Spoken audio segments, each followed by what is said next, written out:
नमस्कार, माझे नाव आहे अपर्णा सुजित बटगिरे. मी एज्युक्वेस्ट वर्ल्ड स्कूल लातूर मध्ये शिकत आहे. आज मी तुम्हाला महिला सबलीकरणाबद्दल थोडंसं बोलणार आहे.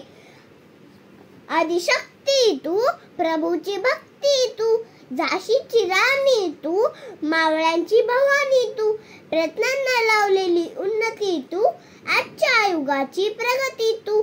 स्त्रिया कमजोर आहे असे जग का म्हणतं? स्त्रिया मुळीच कमजोर नाही, कारण की तुम्ही पाहता गल्लीपासून दिल्लीपर्यंत महिला वेगळ्या क्षेत्रात नोकरी करतात. जसं doctor, engineer, police, traffic police, nurse, teacher. ते नोकरी करून घर सांभाळतात.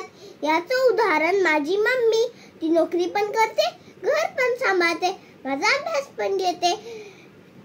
महिला कमजोर असत्या तर लक्ष्मीबाईने झाशीचा किल्ला लढवला नसता, जिजाऊने राजा शिवछत्रपती घडवला नसता, महाराणी ताराबाईने महाराष्ट्र भूमीत औरंगजेब रडवला नसता.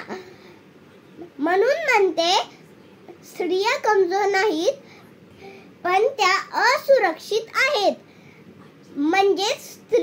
म्हणजेच महिला सुरक्षित नाहीत. हे ज्वलंत उदाहरण म्हणजे पहिलं कोलकाता ट्रेनी डॉक्टर केस, दुसरं प्रियंका रेड्डी डॉक्टर केस, तिसरं लातूरची भाग्यश्री सुडे केस. अशा कितीतरी केसेस आहेत. यावरून आपल्याला कळते की स्त्रिया मुली कमजोर नाहीत, सुरक्षित नाहीत.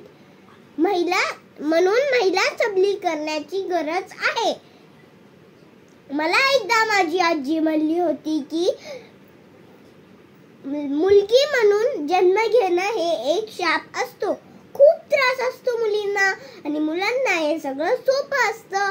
ते हवे तसं जगू शकतात.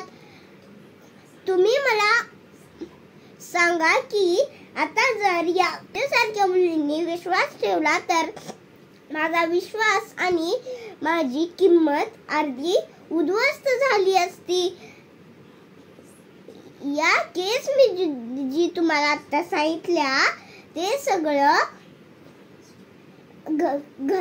सगळं घरापासून सुरू होतं आणि समाजात बळकट होतं. घरातून मुलांना व पुरुषांना मोकळीक दिली जाते.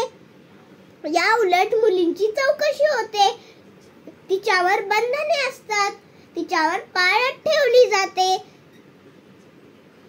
आणि जे गुन्हे करतात ते रस्त्यावर मोकळे फिरतात. हे थांबलंच पाहिजे, ह्याला थांबवलंच पाहिजे. ही काळाची गरज आहे. याची सुरुवात घरापासून करता येते. पहिलं, मुलींना समान हक्क दिले पाहिजे. दुसरं, मुलींना मानसिकरित्या निर्भय बनवले पाहिजे. तिसरं, मुलांच्या मनात स्त्री पुरुष समान हक्क दिले पाहिजे. स्त्रीच्या सन्मानाचे धडे दिले पाहिजे.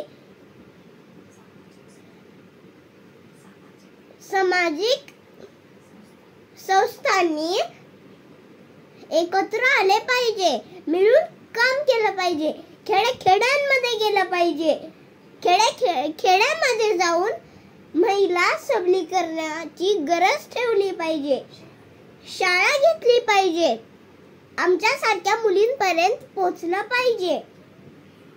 मुलीं व महिलांसाठी मोफत कराटे प्रशिक्षण आणि मोफत आरोग्य तपासणी शिबिर घेतली पाहिजे. शेवटी माझी एकच विनंती आहे, मुलींनो, तुम्ही बाबाची परी नाही तर बाबाची वाघीण बना.